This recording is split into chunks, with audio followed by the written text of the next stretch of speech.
Hey, Family Faith Youth, it's Nate. Just going on a walk in my backyard, and I was thinking about you today. I've been thinking about you guys a lot.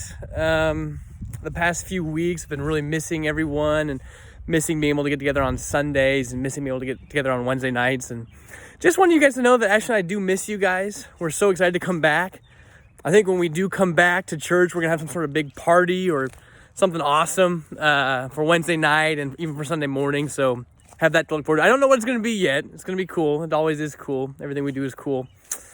But with that being said, it's Good Friday today. The day that we remember when Jesus made the ultimate sacrifice to save us from our own sins. And even while we were lost, he cared for us. And then on Sunday's Easter. It's going to be weird not being together. We normally do a Good Friday worship service. And on Easter, well, of course, it's the biggest Sunday of the year. I'm going to miss that, being with you guys, but we'll make up for it. I did have a word, though, that I know God has been dealing with me during this time, and I wanted to share that with you, and that word is distraction.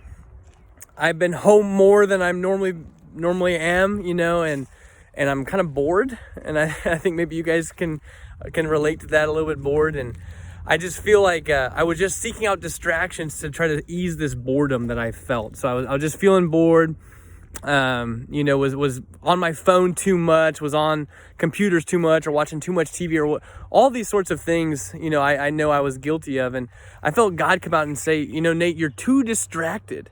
You're way too distracted. I can't even talk to you because of how distracted you are. And you're getting addicted to being distracted.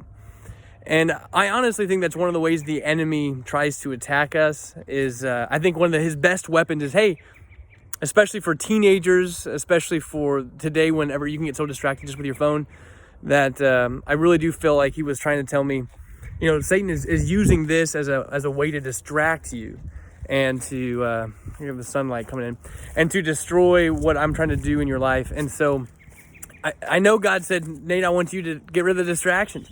So I actually had to have my wife go out and put a passcode on my phone so I can't look at anything. My phone's pretty much worthless now. I can just call and text people and look at my calendar and things like that. So I did have to make a big change with that, but I know that I'm replacing that time with time spent with God.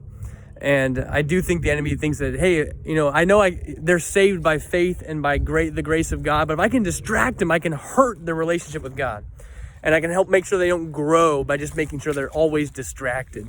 And so use your phone as a tool. I'm not saying never use it. I'm not saying you have to go drastic measures like I did or anything like that. But what I am trying to tell you is that in this time, when you have more time, and it's a weird time to begin with because you're doing things that your routine is just messed up, I just ask you to be conscious of how much you want to be distracted with your phone or with other things and try to drown things out.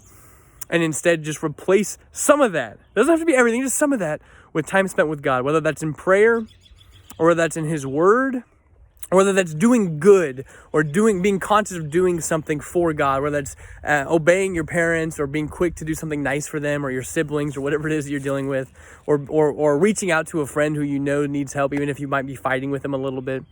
And as far as reading God's word, you don't have to spend a lot of time, but one of my thoughts was, how about we all just try to read the book of John during the social distancing? The book of John in the Bible tells the life of Jesus and a lot of the things that he taught. The Apostle John wrote that book. And so I encourage you guys, use this time right before you go to bed, get the free Bible app on your phone. You're already on it. And, just go out and read the book of John in this time. Press in, hear from God. Don't live your life totally distracted. Go ahead and hear from God in this time. Don't let it be a waste. In fact, maybe you could grow and improve because of the extra time you have. Well, anyway, guys, I'm so excited to get back together. I know it's coming short. Our time together, when we get to be reunited will not be too long. Maybe a few more weeks, and I'm counting down the days. And I'm up for suggestions for things you guys want to do to party whenever we get back. It's going to be a big celebration. So hang in there. If you need anything, please reach out to Ashley or me. If your family needs anything, please reach out to us. We're happy to help, and we're happy to pray. We're happy to give counsel and guidance. With that, God bless you all. Have a wonderful Good Friday and a happy Easter, and we'll talk to you soon.